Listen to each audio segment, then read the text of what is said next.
Well, hello to everybody here. My name is Eric. I work here at Oregon State University. My boss is in the back, so I'm real nervous.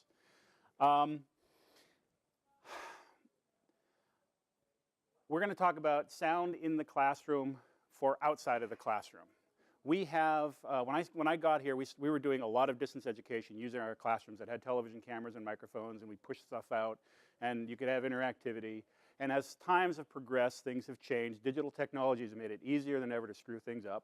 So we're going to talk about some of the things that you want to avoid that are easy traps to fall into when it comes to trying to extend the classroom beyond the walls of the classroom. We have an eCampus function on campus where they have a production unit that goes and produces wonderful modules for classes that are part of the eCampus thing. And it's just like little films that they're making for classes. That's not what I'm going to be talking about.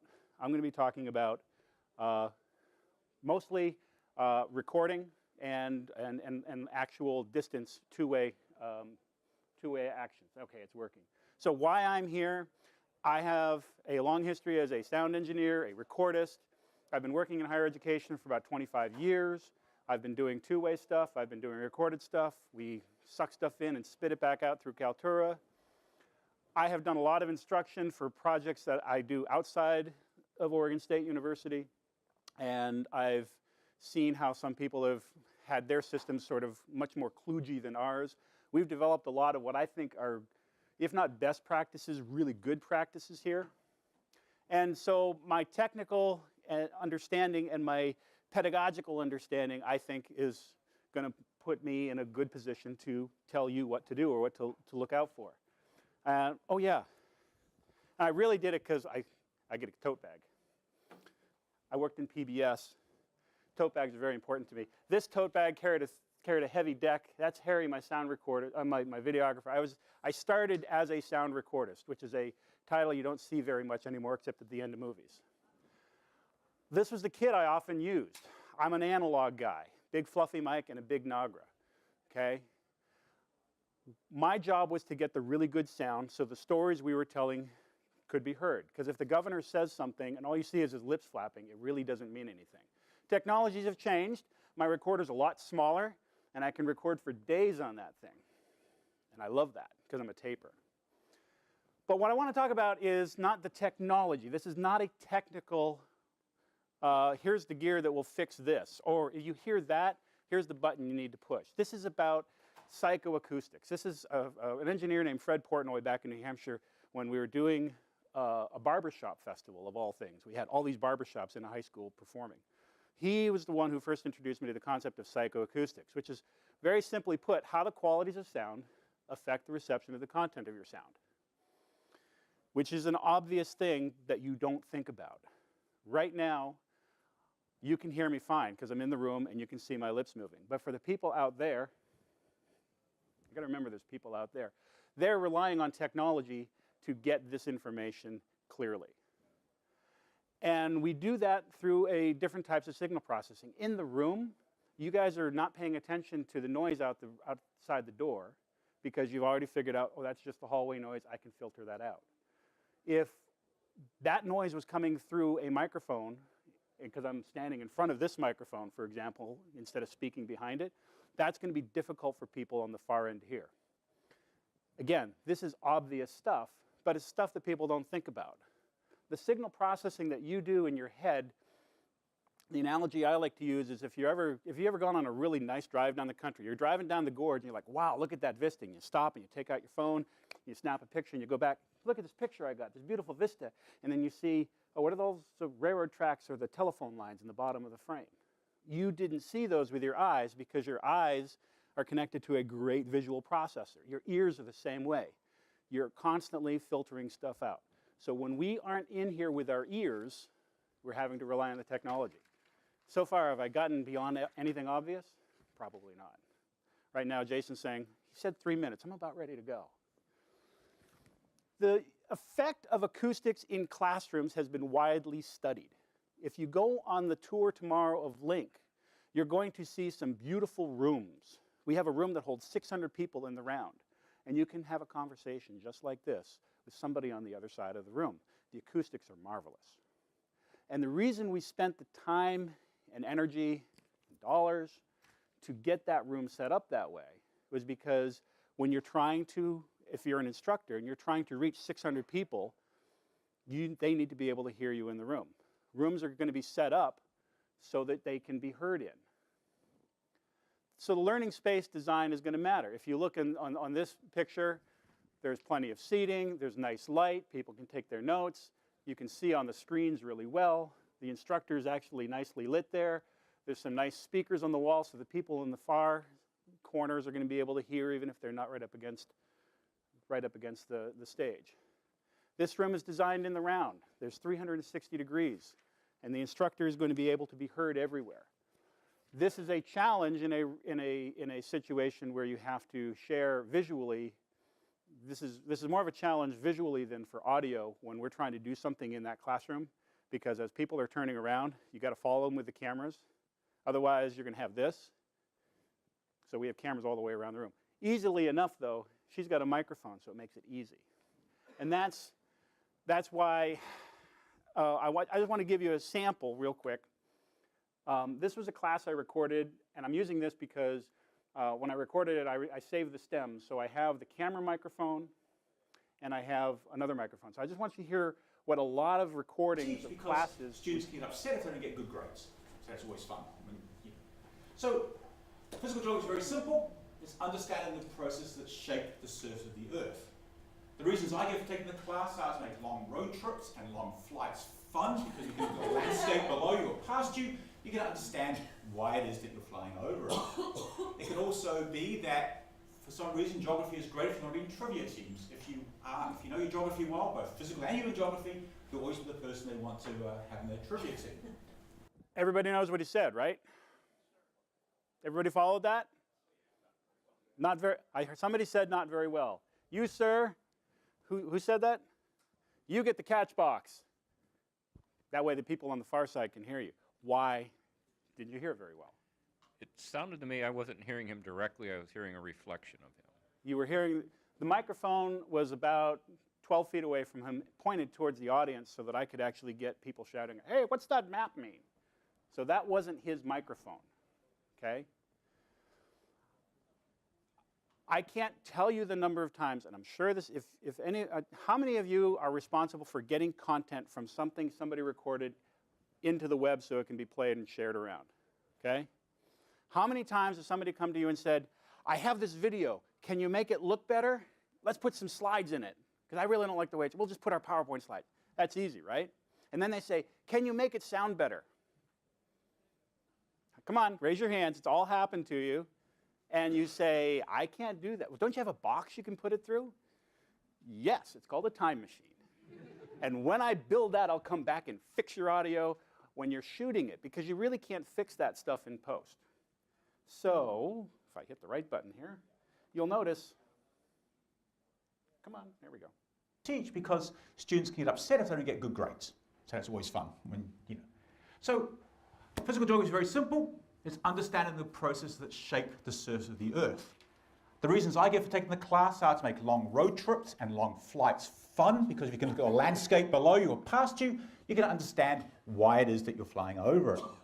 It can also be that, for some reason, geography is great if you want to be in trivia teams. If you know your geography well, both physical and human geography, you'll always be the person they want to have in their trivia team. Who knew he was talking about trivia teams before? Okay, you caught it. You caught it. So not everybody raised their hands real quick. What's the difference between those two clips? One was the camera mic, way away, and the other one, he had one of these. Okay, so I'm going to go through some obvious rules very quickly. And I call them obvious rules because that way they are ORs. And of course you're here in Oregon. Because I'm clever like that, or so I tell myself. Our job is to improve the remote experience. If we are trying to get content that's happening in a room, and we're focused on classes, but we do conferences with our research office where they're explaining how to do this, and you start having conversations about, well, what about that line there? And you have to be able to convey that to the far side. We have technology, microphones, signal processors. But most important is the techniques and knowing how to use those tech tools. You all do, I'm sure, but you don't think about it all the time. So when you're not thinking about it, you're not sharing that with the people who are going to use it. I'm a film guy. If it was up to me, all the classes would be recorded like this. I don't think that's really the most optimal way to do that. If only because they won't pay for my son. So first obvious rule. There's nothing new here, but much of this is often overlooked. I'm going to read my slides. No. The first obvious rule is going to put the microphone close to the source of what you want to record. Obvious. How many people have had that camcorder recording where they said, camera's way back there in the corner, and they want it to sound better? In our classrooms, we have the technology built in to do that. At the very least, this, even a simple setup like this, if this is all you have, you tell people, stay back here, and the microphone will pick it up. It's simple but effective. Very few times will you walk into a room where there's a microphone on a lectern these days. So cut the cord and use some sort of wireless technology. If you can put the microphone on the person, obvious rule, it's going to be easy for them to do what they do. I'm roaming around. I have a microphone here. It's always in the right spot if it's hands-free. If I have to hold a microphone, it's not going to work. One of my favorite Monty Python sketches from way back, and this one always leapt out at me. And when I started working at New Hampshire Public Television, they played Monty Python, and I found it in one of our tape archives. Michael Palin is doing an interview with somebody, and he starts with the interview. And he says, so tell me, and blah, blah. Then it comes time for the next question. If you don't know how to use a hand mic, it can be very difficult. So boom, you put a lav on the person, it's going to be with them wherever they go. And in some rooms, you can get a microphone. We have in a lot of our classrooms now the headset microphones. That's putting the microphone right next to where the most important sound is coming from. Okay? Got to make sure they work. You may have seen me this morning running around with little battery packs because I help set up the audio for the streaming. I want to make sure that my batteries are working. In our rooms, we have rechargeable technology. So we want to make sure that the people are going to be trained to use them properly. That microphone does not take batteries. They're built in. It has to go into a docking station when the person is done using it. If they don't put it in the docking station, the next class is screwed. Can I say screwed? We're close enough to the coast, I should probably say scrawed. That's for you English majors out there. So self-service rooms don't have a dedicated recordist, okay? That doesn't happen here. It's going to be up to the people in the rooms to know how to use the technology. So, again, I promised obvious rules. Make sure you have a good mic placement. Make sure you've cut the cord if they're going to roam. Make sure their hands are free to do whatever they want. And train them, train them, train them. I can't talk enough about training. Faculty need to know what tools they're using. Yes, it's right there. You're ready to go. Yes. So I was curious how your use of the headset mics, how's that been adopted? Because I see that sometimes in a venue we'll use maybe a house of worship where same guy's using the mic all the time and he's comfortable with it. But if it's multiple professors changing that out and they're not, I'm just wondering what best practices you've used for that. I don't know that we have any sanitary practices. That's where you're going with this, right? Well, actually, some of them are afraid of the sanitary, but some people bend it to fit their head and it doesn't fit the other one. And I'm just curious. I think we have a number of them. We have a number of faculty who use them. We have someone in the back of the room who might better. Can you speak? I can speak very loudly. I don't need that. You sure? It's a lot of fun. Okay. He passed the test. Okay. So we actually will give headset mics, check them out to the professors for the term, the ones that want to use that. There are certain rooms that we have a headset mic in addition to having the lapel regular lav mic, so they can just choose which one they want to use. So then the people wanting nice, fresh, sanitary mic, they get to have their own. You're giving them just the headset mic, not the body pack? Yeah, just the headset, and then, there are some places we'll have an Audio Technica, so then we have some of those in stock. Some places we have Shure, so we have those in stock, and then just figure out what room they're in. Here you go. If they're going to multiples, we'll be like, okay, here's a Shure, here's a Audio Technica, and off to the races. So, this brings us naturally into the next apart. You can keep it and throw it in the back of somebody's head when they start talking. Can I ask you a question This- before we move on? Yes, please. If you have users with their own microphones, don't you find that the elements have different? They're not going to be calibrated when they plug that other element into the body pack. Isn't that going to does that cause a problem for them or for the next user when they change the levels? No. So I go in and I set it. I find the nice median between all of them because it'll have to be like the headset mic, and then the handheld will end up being a lot. I was close enough. So the handheld will have less of you'll need more gain on that. So you have to kind of go and find the proper mixture to work for everything, because we don't have a mixer to sit there and ride gain controls and stuff. So we'll use some automatic gain control. We'll do things like that. Keaton Longworth, everybody. One of our fabulous classroom technology people. I see them scattered through the room. They're all going to chime in, I'm sure. But this brings us right to the next point. Is what I've been talking about so far only covers the presenter. Okay? So classrooms are more often than not an interactive experience, just right here. Okay? So this is where it gets complicated, because if it's an interactive experience, how are you going to involve the student's voice or the audience voice? Okay?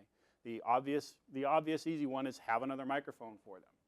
And in our classrooms, we have the ability to have, if you have 2 instructors, there can be 2 labs. If there's 1 instructor, there can be a lab and a handheld wireless. We have 2 microphones for each room, so if you want to participate with an audience, you pass it around. Every time I do one of the research office things, I have to remind people before the event starts, this is going to Hatfield, and they're not going to hear your question. And if you ask a very complicated question that has many, many layers and intricacies that are all interwoven, and the answer is no, it's not going to help the people in Hatfield if they can't hear the question. So wait for the microphone to get to you. The catch box is an excellent tool for that. I like these, except for certain situations that we'll talk about. Keaton probably knows where I'm going. When you have multiple sound sources, though, you're going to multiply your issues. Again, this isn't a technical talk. Quick show of hands. Who knows what comb filtering is? Okay, so I don't have to tell you. If you have more than 1 microphone open, I'm going to tell you anyways. If you have more than 1 microphone open in a room, what you're hearing is you're hearing the stuff coming into this microphone, you're hearing the stuff coming into that microphone, you're hearing the stuff coming into that microphone. So right now, I forgot to catch your name.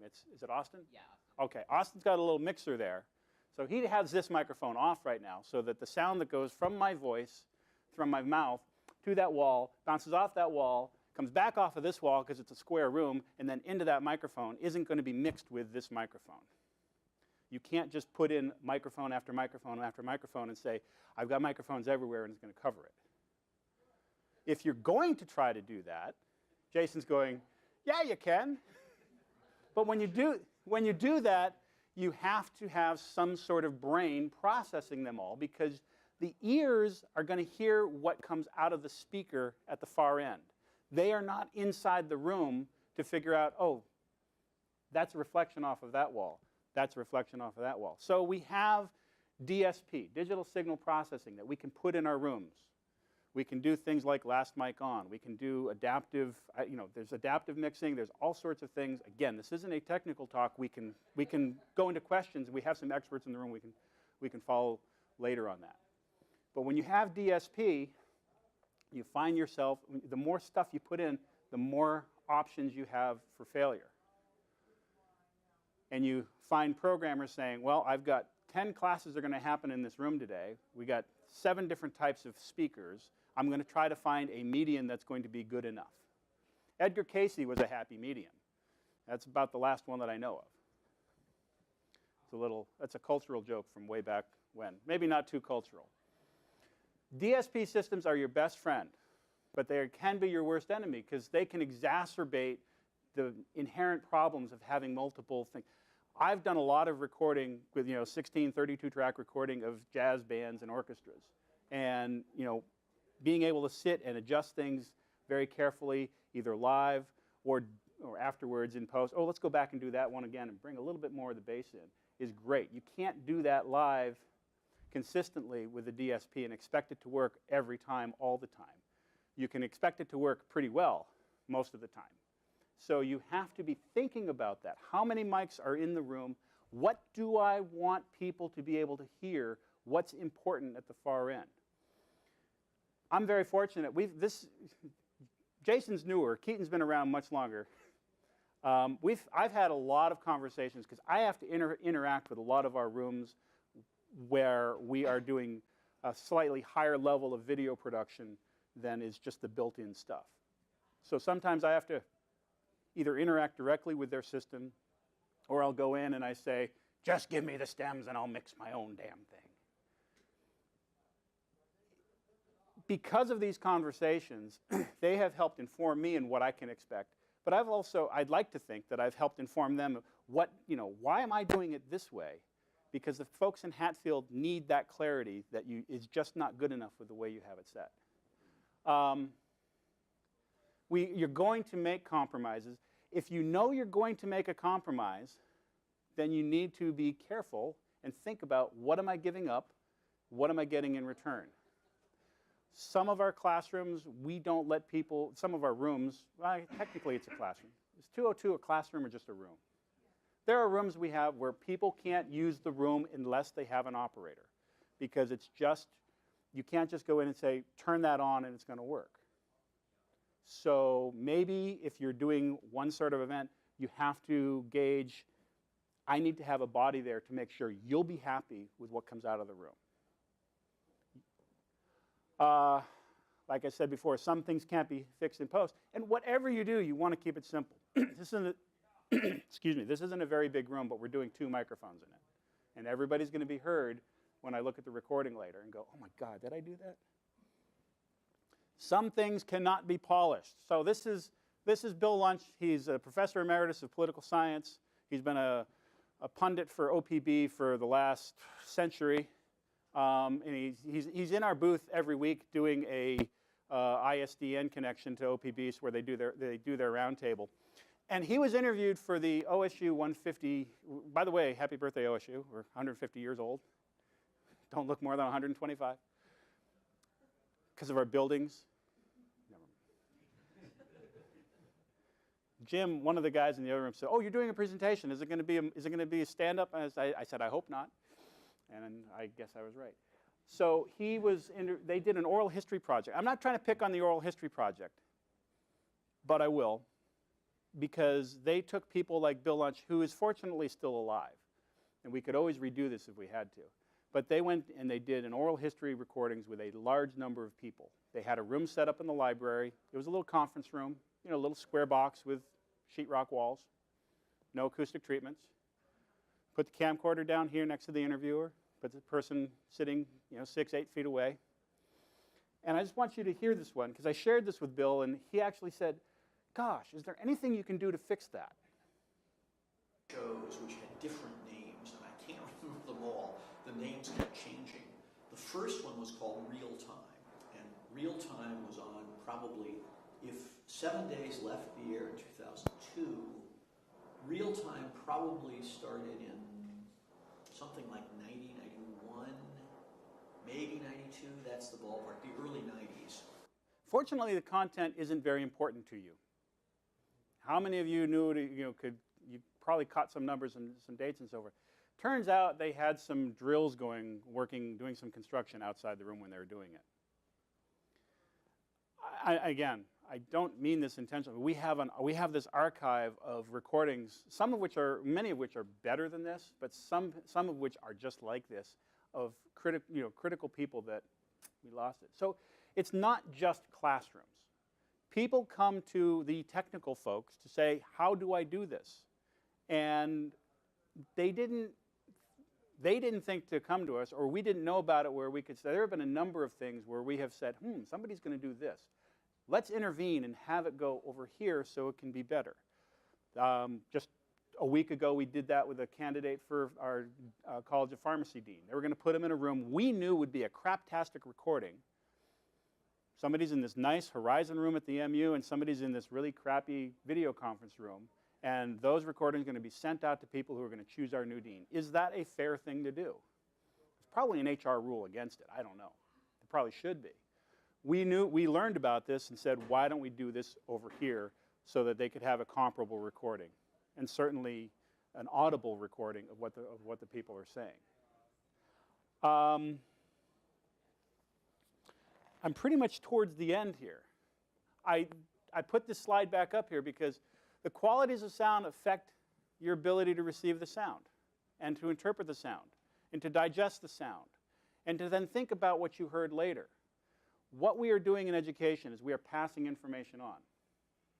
And information can take all sorts of forms. You're getting my information through my voice. Those folks out there, they're getting my information through signals that we created through the technology we put in the room so they could hear it. It's important for them to have the same feeling. I can't replicate the room. We're not going to do, an 8K immersive 3D world for them to put the goggles on and pretend that we're in the room with me. But at least in terms of sound, we can make every effort that they get what they need so they can hear it. And that's pretty much what I wanted to share with you, because I don't find people talking about the obvious stuff anymore. Keaton and I have had many conversations about it over the years.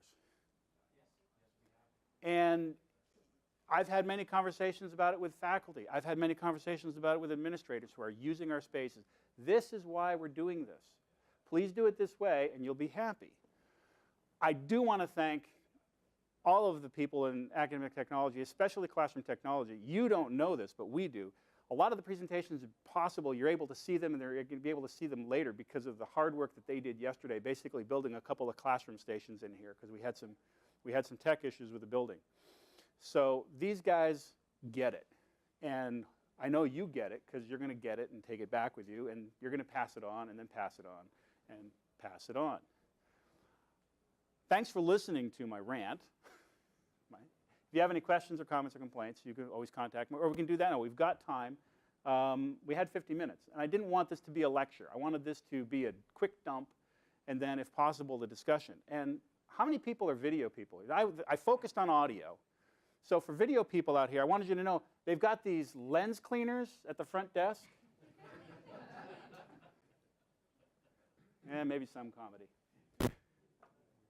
Anybody have any questions? Any concerns, any stories, anything they want to share with the group that's going to make what I gave him even better? Please send him the catch box. Or I'll do it. No one's really thrown it yet. I'm glad he caught that, Jason.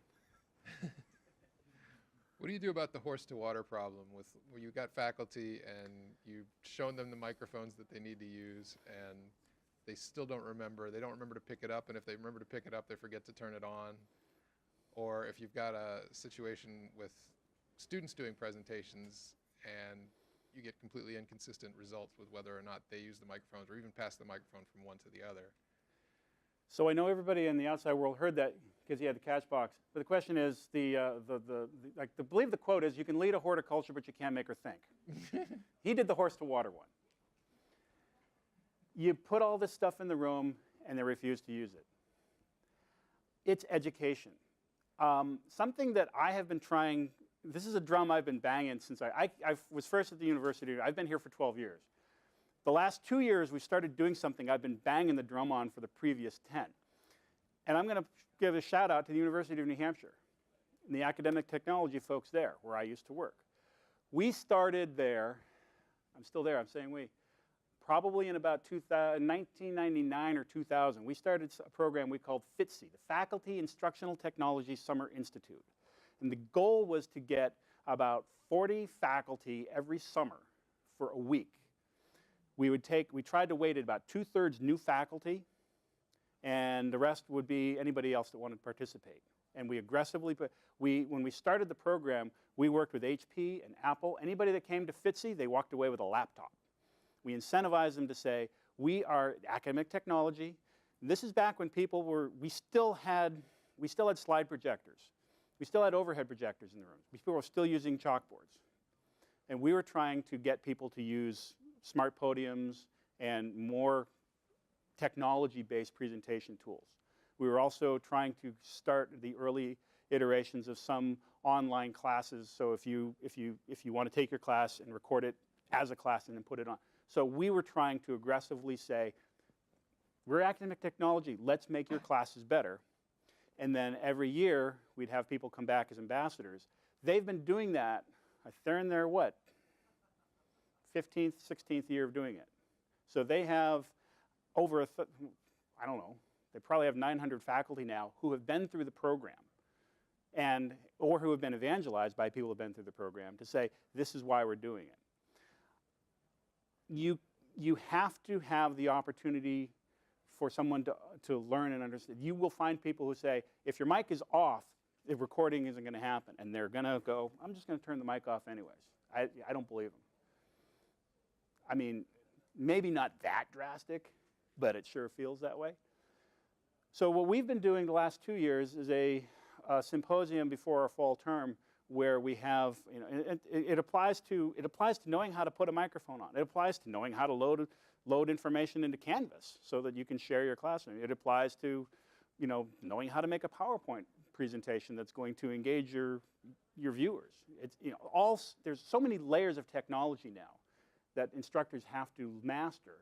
You just have to help them and teach them and hope that they will absorb the lessons. And then you can also turn it around and say, well, why should people listen to you?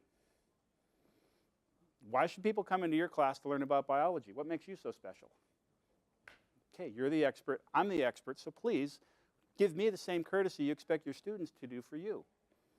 And if you are going to keep coming back to the office and say, this didn't work because of something you didn't do, then you kick it over to Christina, and she takes care of it. But no, I can think of 1 or 2 people over the years that we have essentially fired as clients. It's like, you're just going to have to, they come in and you're going to shrug. And we have, I don't know, how many faculty on campus? 3,000, 4,000? So that's pretty good odds. Anybody have a better idea? I mean, you have to find ways to educate them. You know, if we had this sort of event just for faculty and we could pack the room with 100 people every time, it's, oh, that's why we've got the catch boxes. Any other questions, comments, concerns, complaints? I want to hear the complaints, too.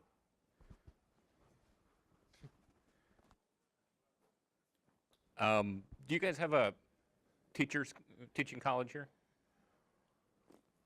We do have a college of education, but it's embedded across the colleges, and then there is also more of a teachers college up in Monmouth, Western Oregon. So my questions had wondering what experience you've had in Washington State I'm at Western Washington University. The folks in the College of Education, they're required to submit several recordings of themselves teaching out in the public schools, and they're always having trouble with the audio. They're trying to do too many things.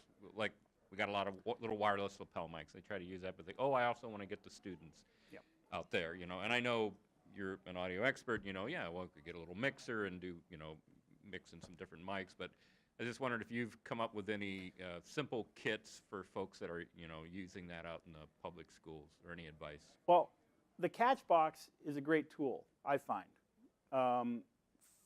for certain things.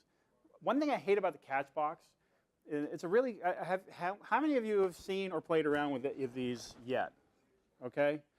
So the really neat thing about it is you can throw it, when it's in the air, it's got a little mute switch on it. So if it crashes into something, you don't have a and the rest of the time, it's just a hot mic,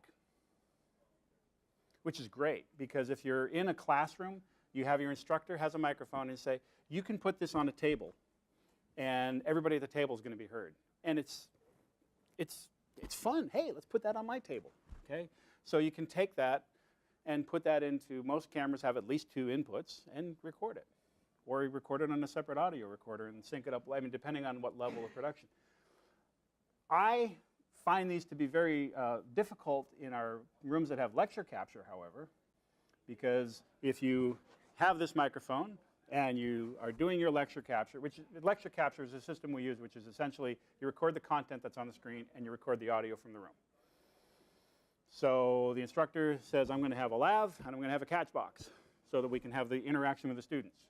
And student asks a question and then gets back to their bag of potato chips. What is the DSP going to do with that? Or the typing on the keyboard?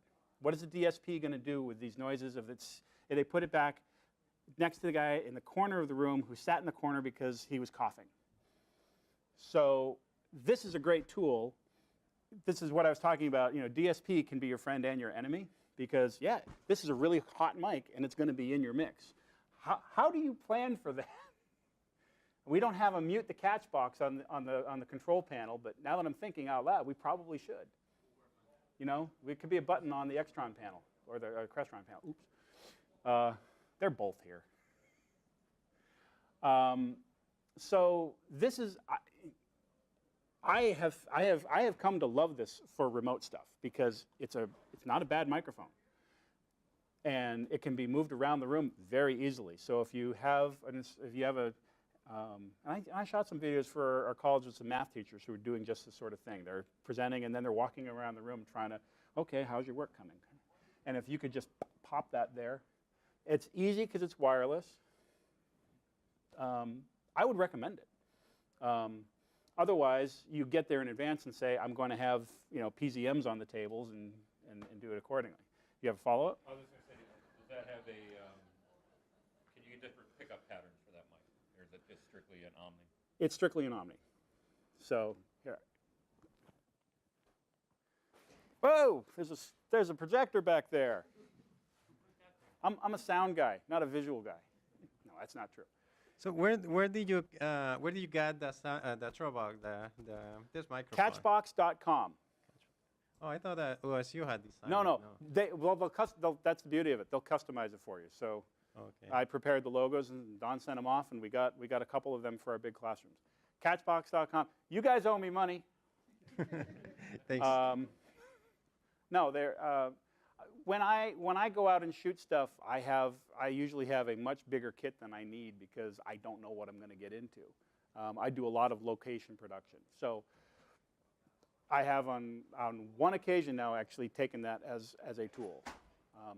So anything else? So Jason lasted 37 minutes.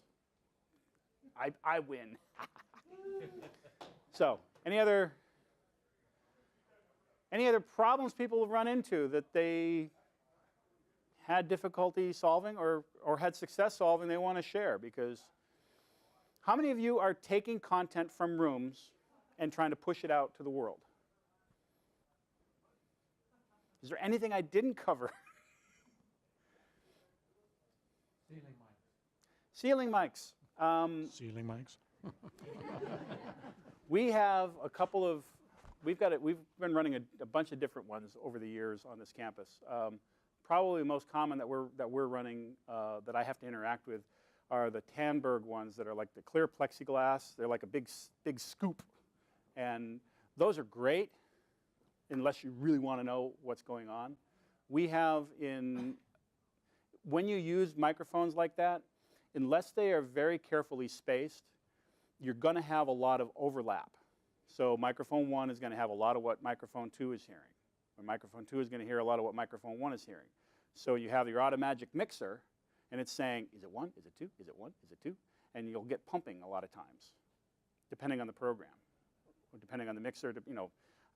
We have Biamp, we have Blue, we have Shure IntelliMixes. We got a whole bunch of different products around campus, and depending on what you have and how it's programmed, you might have interference. In one of the rooms we have, sometimes they are the go-to mic, and they can sound pretty good. If I'm there, and this is the 202 over in Kidder, where they can't use the room unless someone's in there, because if that's the only thing that's going to reach in the back, I can mute everything else, because I am there going, I know I have to use this, and I know it's I'm doing the signal processing in an analog manner better than the DSP is. Ceiling mics can be great. The Catchbox can be great too, and it'll suck right next to a speaker because it's an Omni microphone. So you don't want to necessarily use it with a PA system. Ceiling mics, the same thing. Depending on how you are, if you're using ceiling mics in a room that has an amplified PA, it might be,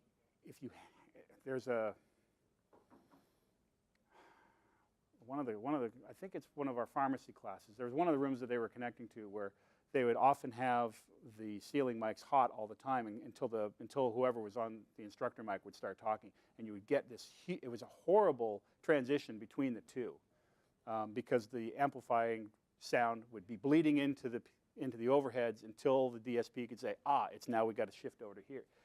So ceiling mics can be very effective. It all depends. It all depends on. Well, ultimately, the answer to your question is the Duke Ellington rule.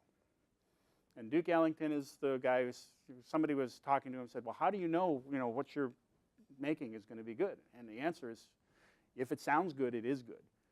If you listen to the output of what you're doing and it doesn't sound good, then I would say don't go there.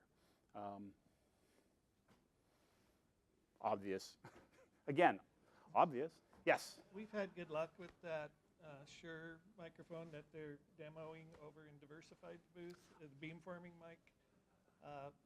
We can set up presets, and then if the room changes, we can just change the beams on the mic and stuff. And that's worked pretty good for a ceiling mic for us. I haven't played with those. I've heard good things about them. We used to use something similar back at UNH, and they were a multi-pattern microphone or multi-element microphone that would hang. And I just remember the rack of equipment. Back in the day, the rack of equipment was a lot bigger because DSP was on many boxes instead of one little chip. But yeah, those can be very effective, especially when they also have built into them noise cancellation functions, which were pioneered by the Grateful Dead with their wall of sound. They had two microphones in front of them so they could cancel it out and have all this wonderful sound and no feedback from the mics right in front of the speakers. So there's no problem that you can't throw enough money at. So trick is finding the money. Anything else, or do you want to get out of here? Carl, certainly you have something to throw at me.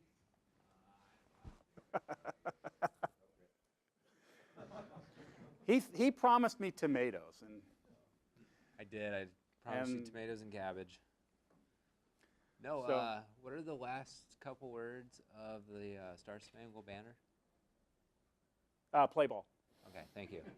That's all I had.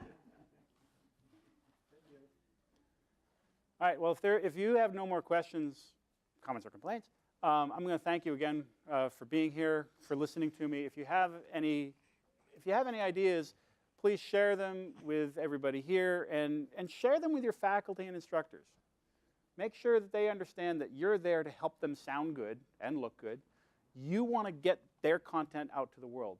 And we have wonderful tools to make it happen. They just have to use the obvious rules and make it work. Thank you.